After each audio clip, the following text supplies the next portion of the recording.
রাত 2টা বাজে। ঘুমের ঘোরে মনে হচ্ছে কেউ একজন আমার রুমে প্রবেশ করছে। এক অদ্ভুত আচরণ করার চেষ্টা করছে। বুঝতে পারছি না কি হচ্ছে আমার সাথে। কে আসবে এত রাতে আমার রুমে? আম্মু, আব্বু নাকি ভাইয়া? কিন্তু দরজা তো ভিতর থেকে লক করা। তাহলে কে আসবে? কি করেই বা আসবে? ঘুমের ঘোরে চোখ খুলতেই পারছি না। অনেক কষ্টে চোখ খুলতেই দেখলাম একজন লোক পালিয়ে গেল। ড্রিম লাইটের আলোয় আপচা আপচা দেখা যাচ্ছে। ভয়ে চিৎকার করতে মন চাইছে, কিন্তু আমি মনে মনে ভাবলাম এই লোককে, তাকে আমার হাতে নাতে ধরতে হবে। তারপর একদিন আমি ঘুমের ভান করে শুয়েছিলাম। এর রহস্য জানার জন্য আসলে আমার ঘরে কে আসে এত রাতে এবং আমার সাথে কি করতে চায়, এটা আমার জানতে হবে। আর তাই এই রহস্য জানার জন্য আমি একদিন ঘুমের ভান করে শুয়ে রইলাম। তারপর আমার সাথে যা ঘটল এবং যাকে দেখতে পেলাম তা দেখে আমি জ্ঞান হারিয়ে ফেলি। সকালে দরজা খোলা নাড়া শব্দে ঘুম ভাঙল। রূপা, এই রূপা, এখনো উঠিসনি? কটা বাজে? কলেজ যাবি না? উঠে গিয়ে দরজা খুলে দিলাম। আম্মু আমার দিকে চেয়ে বলল, তোর কপালে কি হয়েছে? এরকম ফুলে আছে কেন? তখনই কপালে হাত দিতেই ব্যথা অনুভব করলাম। কালকের ঘটনাগুলো মনে পড়তেই গলা শুকিয়ে গেল। বুঝতে পারলাম না স্বপ্ন নাকি সত্যি ছিল। কিন্তু এতটা ভুল হবে? কে লোকটা ছিল? এরপর কি হলো কিছুই তো মনে নেই। না না, আর কিছুই ভাবতেই পারছি না। আম্মু আমার উত্তর না পেয়ে, কি রে, কি হয়েছে? কই কিছু না তো। কিছুই হয়নি, তুমি যাও, আমি ফ্রেশ হয়ে নিচে যাচ্ছি। আম্মুকে কিছু না বলেই রুমে চলে আসলাম। এসে ভাবতে লাগলাম কে আমার রুমে আসলো, কি করেই বা রুমে ঢুকল। হয়তো তাই, কারণ আমি কখনো জানালার দরজা লাগিয়ে ঘুমাই না। নিজেই নিজেকে প্রশ্ন করতে লাগলাম। মনের ভিতর হাজারো প্রশ্ন, কোনো কিছুই মাথায় ঢুকছে না। ভাবতে ভাবতে ফ্রেশ হয়ে এলাম। দেয়ালে দিয়ে মুখ মুছে আয়নায় দিকে তাকাতেই দেখলাম মুখটা অনেকটাই ফুলে গেছে। হঠাৎ ড্রেসিং টেবিলের সামনের একটা কাগজ চোখে পড়ল। কাগজটা নিয়ে পড়তে লাগলাম। এটা ছিল তোমার শাস্তি, আমাকে কষ্ট দেওয়ার শাস্তি, আমার থেকে দূরে থাকার শাস্তি। এই 3টা মাস আমি ঘুমোতে পারিনি। তুমি আমাকে ঘুমোতে দাওনি। আমাকে কষ্ট দিয়ে তুমি শান্তিতে ঘুমোচ্ছ। চিঠিটা পড়ে মুখ হা হয়ে গেছে। সবকিছু যেন ঘুলিয়ে যাচ্ছে। কি হচ্ছে আমার সাথে কিছুই বুঝতে পারছি না। কে এই লোক? কি চায় আমার কাছে? সবকিছু মাথার উপর দিয়ে যাচ্ছে। রাগে মাথাটা পেটে যাচ্ছে। উনার ঘুমে কি মই দিয়ে এসছি নাকি? কত বড় সাহস! ওকে তো আমি সামনে ফেলে মেরে ফেলবো। কিন্তু বুঝতে পারছি না লোকটা কে। আমার তো তেমন কারোর সাথে দেখা হয়নি। ভাবতে ভাবতে আম্মু আবার ডাকছে নাস্তা করার জন্য। নিচে ডাইনিংয়ে গিয়ে দেখলাম আব্বু মা নাস্তা করছে আর আম্মু খাবার সার্ভ করছে। আমার পরিচয়টা দিয়ে দেই, আমার নাম রূপা। আমি কলেজে পড়ি। আমি খুবই শান্ত একটা মেয়ে বললে ভুল হবে, একটু একটু দুষ্টুমি করি।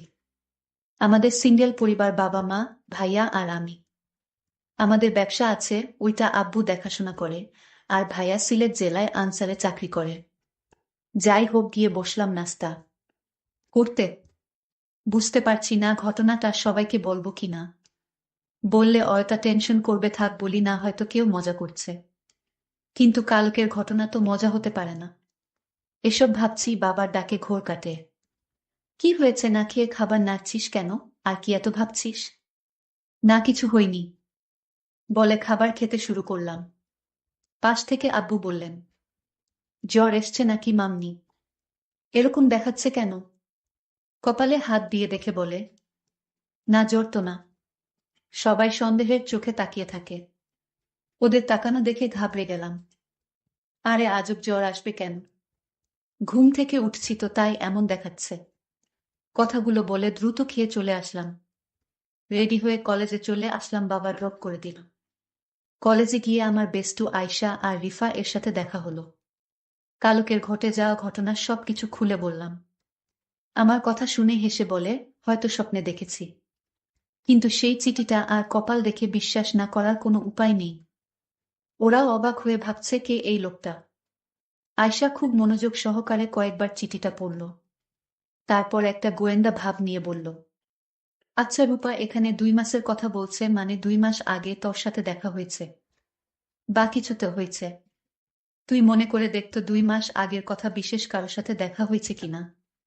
আয়শার কথাগুলো শেষ না হতেই ঘন্টা বাজল। ক্লাসের সময় হয়ে গেছে। তারপর আর কথা না বাড়িয়ে ওর ক্লাসে চলে এলাম। ক্লাস শেষ করে আসতেই রিফা বলল, আরে বইনে এত চাপ নিস না তো, চল ফুচকা খেয়ে আসি। ফুচকা খাচ্ছিলাম তখন কয়েকজনের কথা শুনে তো অবাক। কারণ কাল যে ছেলেটা আমাদের রেগিং করছিল, সে নাকি হসপিটালে কে যেন মেরে হাঁপা ভেঙে দিছে। আসলে ছেলেটা আমাদের সিনিয়র ছিল। শুনে মনে মনে খুব খুশি হলাম। তারপর ফুচকা খেয়ে রিফা আর আয়শা ওদের বাসায় চলে গেল আর বলল এত চিন্তা না করতে। আমিও বাসায় রওনা দিলাম। ইদানিং আমার মনে হলো কেউ যেন আমাকে ফলো করছে, কিন্তু তাকালে কাউকেই দেখি না। সেদিনের পর থেকে ভয়ে দরজা আটকে ঘুমাই। এভাবে দুদিন কেটে যায়। কলেজের ক্যাম্পাসে আয়শা আর রিফা এর সাথে বসে গল্প করছিলাম। তখন আমাদের সিনিয়র জিহাদ ভাইয়া এসে আমার পাশে বসে বললেন, হেই গার্লস, কেমন আছো? আমরা হেসে প্রতি উত্তরে বললাম, ভালো ভাইয়া। তারপর ঠোকঠাক অনেক কথাই হলো। আমরা অনেক সময় বসে গল্প করলাম। ভাইয়া অনেক মজার এবং খুবই ভালো একজন মানুষ। দেখতে খুবই সুন্দর। কলেজের অনেক মেয়ে লাইন দিয়ে পড়ে আছে ভাইয়ার পিছে, কিন্তু ভাইয়া কাউকে পাত্তা দেন না। উনি ভাইয়ার ফ্রেন্ডের ভাই। ভাইয়াই বলছিল দেখে শুনে রাখতে। কিন্তু আমি তেমন কথা বলি না। রনি ভাইয়ার কথা ওনাকে বলিনি বললেই একটা ঝামেলা হবে। আমি ঝামেলা পছন্দ করি না। তারপর উনার সাথে কথা বলতে বলতে আমি উঠে বললাম, তোমরা কথা বলো, আমি একটু আসছি। বলে চলে আসলাম। রুটি খেয়ে চলে আসতে যাব তখন কেউ একজন এসে আমায় বলল, লোকটার খুব রেগে বলল, তোমার সাহস কি করে হয় তুমি ওই ছেলের সাথে হেসে হেসে কথা বলো? আমি কিছুই বুঝতে পারলাম না। বললাম, আমি যার সাথে ইচ্ছা তার সাথে কথা বলবো, আপনার কি সমস্যা? আপনি কে বলার? সাহস তো কম না, শুনুন। লোকটার মুখে মাস্ক পরা, খুবই চেনা চেনা লাগছে। কিন্তু লোকটাকে চেনার কোনো উপায় নেই। লোকটি বলতে লাগলো, কেন ভয় পাচ্ছে কেন? অনেক কষ্টে তোমায় খুঁজে পেয়েছি, আর হারাতে দিব না। উনার কথা শুনে ভয় করছে, আবার রাগ ও লাগছে। আপনি এখানেও চলে আসছেন আমাকে মারতে। তার মানে সেদিন রাতে আপনি আমার রুমে এসেছিলেন আমাকে মারতে। তো না মেরে আমার সাথে দুর্ব্যবহার করার সাহস হয় কি করে হলো? বজ্জাত ছেলে। মেয়েদের দেখলেই কথা বলতে করতে মন চায়। আর করবেন নাই বা কেন? মানুষকে মেরে ফেলাই তো আপনার কাজ, এটা আর কি এমন বিষয়? তো মেরে ফেলেন আমাকে এখনই। শাহিন, এভাবে পিছু করার তো কোনো মানেই হয় না। চোখ বন্ধ করে কথাগুলো একদমে বলে ফেললাম। চোখ খুলতেই উনার চোখের দিকে তাকিয়ে আতঙ্কে উঠলাম। রাতে আমার রুমে এই লোক যায়, কিন্তু তাকে ঠিক চিনা যাচ্ছে না। কিন্তু এই লোকটিকে চেনার জন্য আমি প্রতিদিন রাতে ঘুমের ভান করে শুয়ে থাকি, কিন্তু ইদানিং আসে না।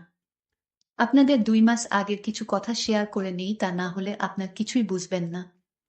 2 মাস আগে কলেজ ট্যুরে 2 দিনের জন্য সিলেট গিয়েছিলাম। ওইখানে গিয়ে প্রথম দিন ভালোই কাটে, কিন্তু বিপত্তি ঘটল। দ্বিতীয় দিন সবাই পাহাড় ঘুরে ঘুরে দেখছে। আমি, আয়শা, রিফা আমরা গল্প করছি আর ঘুরছি। তখন আয়শা আর রিফা ছবি তুলতে ব্যস্ত। পাহাড়ে ঘুরতে ঘুরতে এক পর্যায়ে ওদের থেকে অনেক দূরে চলে আসি। একটা জায়গায় আসতেই যা দেখলাম তাতে আমি অবাক হয়ে হাঁ করে তাকিয়ে থাকলাম। একটা ছেলে হাতে বন্দুক তাক করে আছে, সামনে একটা হাত বাঁধা লোকের দিকে। ছেলেটার সাথে আরো অনেক ছেলে, তাদের হাতে দা ইত্যাদি। এসব দেখে ঘাবড়ে যায়। ছেলেটা একটা লোককে মারল চোখের সামনে। এমন ভয়ঙ্কর দৃশ্য দেখে জোরে চিৎকার দিয়ে উঠি। তাতে লোকগুলো আমায় দেখতে পেয়ে যায়। কিছু না ভেবেই ভয়ে দৌড় শুরু করি। ওই ছেলেটি বাকি ছেলেগুলোকে বলা কথা কানে বাজল, লাশটা পুঁতে ফেল, মেয়েটাকে আমি দেখছি। বলে বন্দুকটা কোমরে গুজে আমার পিছনে ছুটতে লাগলো আর বলল, এই মেয়ে দাঁড়াও বলছি, দাঁড়াও। কিন্তু এই লোকটাই আমার ঘরে রাতে ঢুকতো, আপনাদের বলে রাখি। কিন্তু এই লোকটাকে এটা আমি এখনো জানতে পারিনি। কিছুটা আন্দাজ করতে পারলাম তার ছায়াটা দেখে। আমার মনে হলো এই লোকটাই আমার রুমে আসতো, কারণ তার ছায়া আমার দৃষ্টিতে বেঁধে গেছে।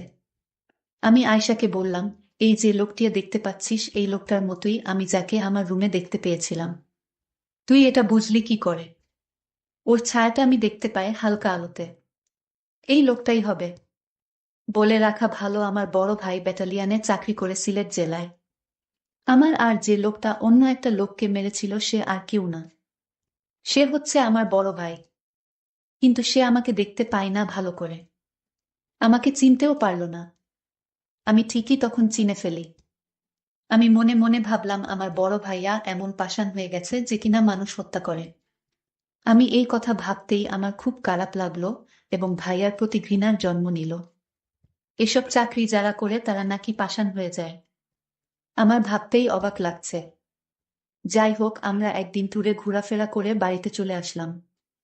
আমি কিছুতেই ভাইয়ার মানুষ মারার দৃশ্যটা ভুলতে পারছি না। এসব ভাবতে ভাবতে ঘুমিয়ে পড়লাম। হঠাৎ আমার রুমে পায়ের আওয়াজ শুনতে পেলাম। আমার কপালে কে যেন হাত রাখল। 2 দিন ট্যুরে থাকায় তেমন একটা ঘুম হয়নি আমার, আর তাই বেহুশের মতো ঘুমাচ্ছিলাম। তাই কিছু বলতে পারিনি। হঠাৎ যখন অনুভব করলাম আমার রুমে কেউ এসেছে, তখন চোখ খুলে দেখি কেউ নেই, কিন্তু পায়ের চিহ্ন রয়ে গেছে ঘরে। পায়ের চিহ্নটা আমার খুব পরিচিত মনে হলো। আমার মনে হলো সে আমার পরিবারের যে কেউ হতে পারে, কিন্তু কে সে এটা এখন পর্যন্ত জানতে পারলাম না। আমি এই কারণে শান্তিতে ঘুমাতে পারি না। এটা কি আমি স্বপ্ন দেখি নাকি বাস্তব তাও বুঝতে পারছি না। আমি এখন থেকে ভাবলাম আজ থেকে সারাদিন ঘুমাবো, সারা রাত সজাগ থাকবো। মানে ঘুমের ভান করে থাকবো। আমি তাকে হাতে নাতে ধরতে চাই। সে কেন আমার ঘরে আসে, আমার কাছে কি চায়, এটা জানার জন্য আমার মনে একরকম হতাশা তৈরি হয়ে গেল। আমি আমার পরিবারের অর্থাৎ মা, বাবার সাথে বিষয়টা শেয়ারও করতে পারছি না। শেয়ার করব তখন যখন এর রহস্য আমি জানতে পারবো। তো পরের দিন সকালে কলেজে গেলাম, তারপর আয়শার সাথে আজ রাতের ঘটনাটা শেয়ার করলাম। আয়শা আজ রাগান্বিত হয়ে বলল, দুরু তুই কি বলিস, এসব স্বপ্ন বাদ দে। এগুলো শুনতে আর ভালো লাগে না। এগুলো স্বপ্নেই হয়, বাস্তবে হয় না। আয়শা, তুই যাই কস না কেন, তুই দেখে নিস আমি 2-3 দিনের ভিতরে আমি তাকে হাতে নাতে ধরব। তুই ওয়াট করো। তারপর কলেজ থেকে বাসায় ফিরে শুনতে পেলাম আমার ভাইয়া বাড়িতে আসছে, কারণ 4 দিনের ছুটি নিয়ে আসছে। আমার জন্য অনেক গিফট নিয়ে আসছে। আমি বাড়িতে প্রবেশ করতেই আমি ভাইকে দেখি দরজার সামনে দাঁড়িয়ে আছে। আমি কাছে গিয়ে বললাম, ভাইয়া কেমন আছো? কিন্তু মনে মনে ভাইয়ার জন্য ঘৃণাও কাজ করে, কারণ ভাইয়া এখন মানুষকে মানুষ মনে করে না। যাকে থাকে ধরে মারধর শুরু করে দেয়। এটা তো আমি ট্যুরে গিয়ে দেখতে পেলাম। কিন্তু ভাইয়ার শরীরের একটা পারফিউমের গন্ধ পেলাম। আমার রুমে রাতে যে আসতো তখন একই পারফিউমের গন্ধ পেলাম। আমার যেন ভাইয়াকে সন্দেহ হতে লাগলো। কিন্তু ভাইয়া আমার ঘরে কেন আসবে? আবারও মনকে প্রস্তুত করলাম, রাতে ঘুমাবো না। আমি ঘুমের ভান করে থাকবো, দেখব কে আসে আমার রুমে এবং কি চায় সে। ঠিক প্ল্যান মতো আজও ঘুমের ভান করে শুয়ে রইলাম। রাত যখন প্রায় 2টা বাজে তখন আমার রুমে জানালা দিয়ে আমার ঘরে প্রবেশ করলো। আমি চোখ বুজে রইলাম। তারপর ধীরে ধীরে কাঠের পাশে বসল। আমার গলায় 2 লক্ষ টাকার স্বর্ণ দিয়ে তৈরি আমার গলার হার। যখন লোকটি আমার স্বর্ণের গলার হারে ধরে চুরি করে নিতে চাইল, তখন আমি ভয়ে কাঁপছিলাম, কিন্তু সাহস করে নড়াচড়া করিনি। তখন লোকটি হারটা টান দিয়ে ছিঁড়ে পকেটে নিল, আর তখনই আমি তার শার্টে ধরে চিল্লাতে লাগলাম, চোর চোর, কিন্তু সে আমার মুখ চেপে ধরল। তারপর লোকটার মুখের দিকে তাকিয়ে দেখি সে আর কেউ না, সে আমার বড় ভাই তুহিন। ভাইয়া, তুই আমার রুমে আমার স্বর্ণ চুরি করতে আসছস? ছি ভাইয়া, তোকে ভাইয়া বলতেও আমার ঘৃণা হচ্ছে। তখন ভাইয়া বলল, আরে আমায় কিছু বলতে দে বোন। আমি ইচ্ছা করে চুরি করতে আসিনি। তুই তো জানিস না আমি চাকরি করে মাত্র 15,000 টাকা পাই, আর সেই টাকা তো আমার বাড়িতে পাঠাতে হয়, বাবাকে হিসাব দিতে হয়। আমি একটা বড় বিপদে পড়ে আমি তোর স্বর্ণের হার চুরি করতে বাধ্য হলাম। কি বিপদ ভাইয়া? শোনো বোন, আমি একটি লোককে মেরে ফেলি, আর তাই আমার চাকরি নিয়ে টানানাটি শুরু হয়েছে। উপরের স্যার বলেছে যদি তুমি 1 মাসের মধ্যে 2 লক্ষ টাকা না দিতে পারো তাহলে তোমার চাকরি থাকবেন। কিন্তু এই কথা যদি বাবা শুনে তাহলে বাবা স্ট্রোক করে মারা যাবে। আর তাই আমি কাউকে জানাইনি। আর তোকে বললে তো তুই বলে দিতে। আর তাই টাকা ম্যানেজ না করতে পারায় আমি আমার নিজের ঘরে চুরি করতে আসলাম বোন। এখন তুই চাইলে আমাকে পুলিশে ধরিয়ে দেয়। ভাইয়ার কথা শুনে আমি অবাক। তুমি আমার কাছে যদি চাইতে তাহলেই তো আমি তোমাকে আমার স্বর্ণ বিক্রি করে টাকা দিতাম, চুরি করার কি দরকার ছিল? আরে পাগলি, আমি যদি তোকে বলতাম মানলাম, তুই আমাকে বিক্রি করে টাকা দিতে আমি মানলাম। কিন্তু বাবা মা যখন লক্ষ্য করতো তোর গলায় কোনো হার নেই তখন কি বলতি? কিন্তু আমি যদি নিতে পারতাম তাহলে তুই এবং আমার মা বাবা ভাবতো এটা চুরি হয়ে গেছে। ঠিক আছে, বুঝেছি, তুমি এইগুলো নিয়ে বিক্রি করে চাকরি বাঁচাও। ধন্যবাদ বোন, আমি তোকে এর চেয়ে বেশি দামি হার উপহার দিব। প্রিয় বন্ধুরা, গল্পটি কেমন লাগলো তা অবশ্যই কমেন্ট করে জানাবেন। ধন্যবাদ।